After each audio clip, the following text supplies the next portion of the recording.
There's a quiet kind of pain that deep thinkers carry. It doesn't scream or demand attention.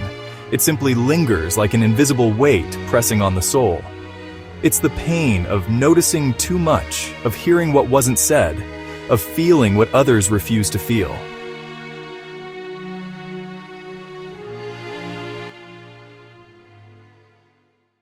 You might be at a dinner table where conversation flows with light laughter and meaningless chatter. Someone discusses weather, another shares gossip. Everyone nods, smiles, plays along. But then you speak something real, something honest, and suddenly the room changes.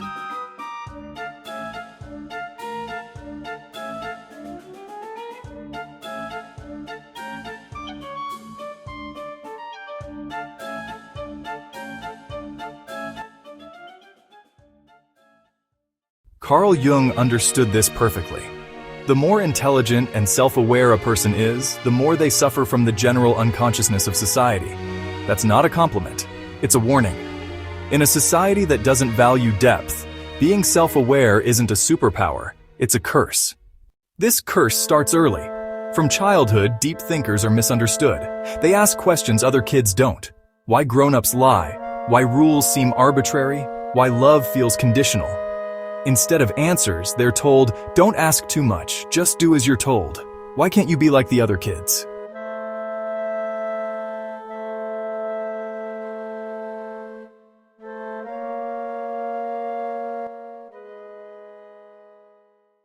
So they learn to stay quiet. But inside, the questions never stop. They grow sharper, heavier. By adulthood, they've built entire worlds in their minds, filled with unspoken thoughts, unseen truths, and unexplored feelings. But the external world doesn't welcome that complexity.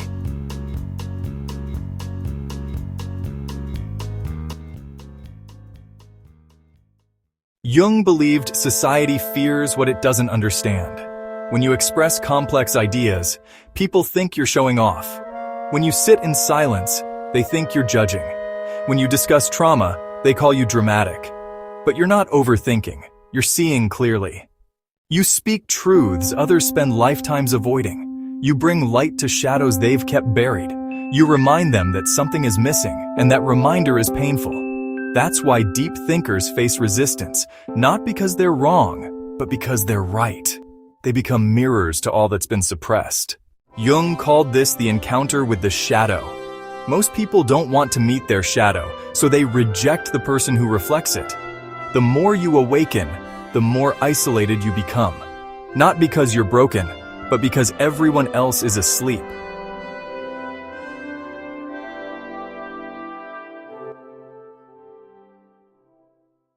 You try to connect by dimming your light to make others comfortable, softening your words to avoid scaring them.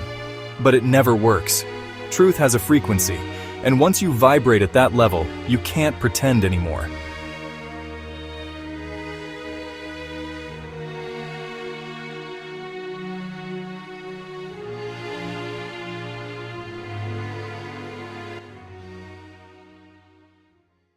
Jung called it mass-mindedness. Most people don't think independently.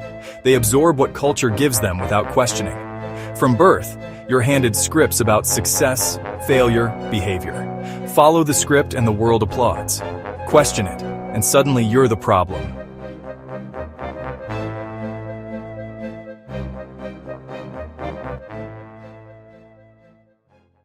Think about your earliest school experiences. Were you rewarded for creativity and philosophical thinking? Or for memorizing right answers, sitting still, being quiet when something inside you wanted to scream? School is where deep thinkers first feel the suffocating weight of conformity.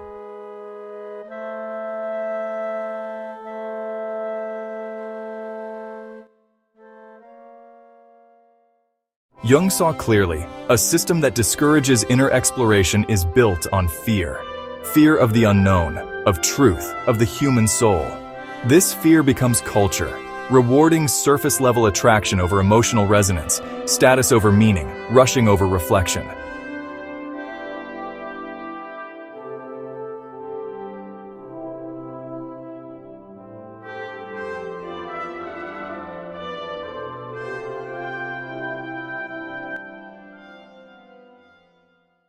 When a deep thinker enters a room, they carry a presence, stillness that's not empty but full, a gaze that doesn't just look but sees.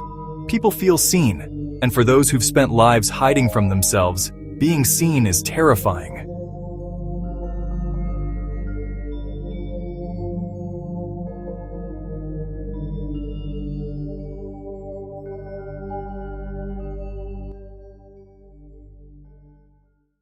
Jung said, "Loneliness does not come from being alone, but from being unable to communicate the things that seem important to you." How many times have you wanted to discuss meaning, purpose, life, death, only to be met with silence or small talk?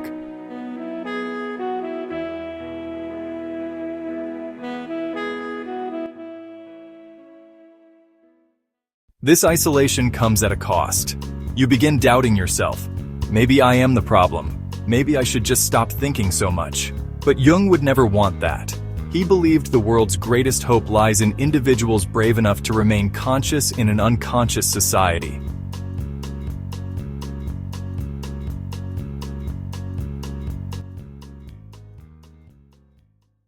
Being a deep thinker means constant exhaustion, not physical but mental and spiritual.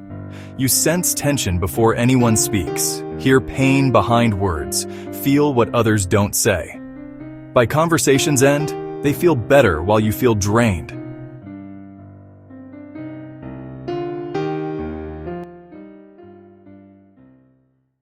Jung called this projection and unconscious vampirism. Deep thinkers become open canvases for others' unresolved issues. People feel safe projecting onto them, but slowly, the deep thinker begins to disappear. Their voice gets quieter. Their needs become blurry. When you finally pull away, set boundaries, or say, "I need space," they call you selfish or cold. But your silence isn't rejection, it's survival. You're not cold, you're recharging, because being awake in an unconscious world is draining.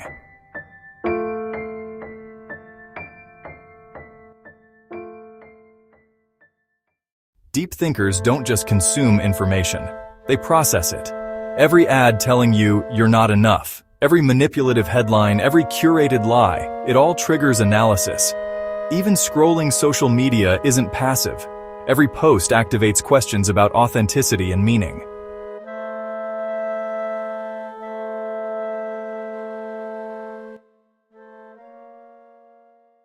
In a society built on performance, being real is a radical act. You lose friends, promotions, invitations, because you refuse to flatter egos or pretend everything's fine.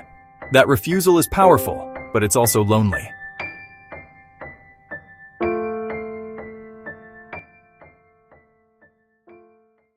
Jung said we each carry a psychological destiny, and the deeper the thinker, the more sacred the task.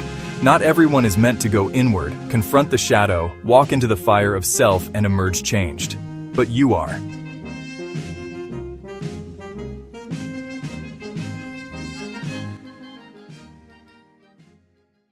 That emptiness you sometimes feel? It's not failure, it's space. Space for something greater to emerge. When you stop being what the world expects, you start becoming who you truly are. And that's when your life begins.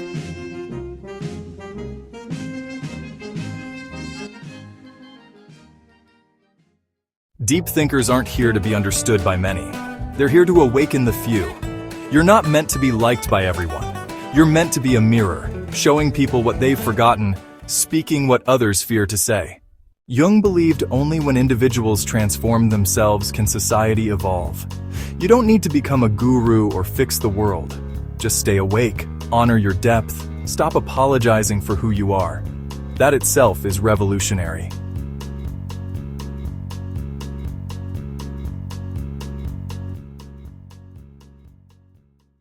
The right people will find you. Those who crave depth, think in metaphors, see symbols in dreams, ask why before how much. They're searching for someone like you, someone who makes them feel less alone in their thoughts, less alien in their truth.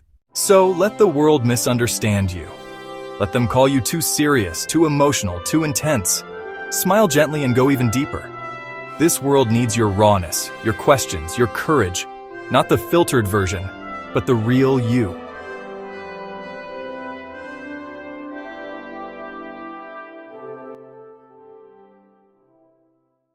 Jung believed that those who transform society aren't the loudest or richest, but the most conscious.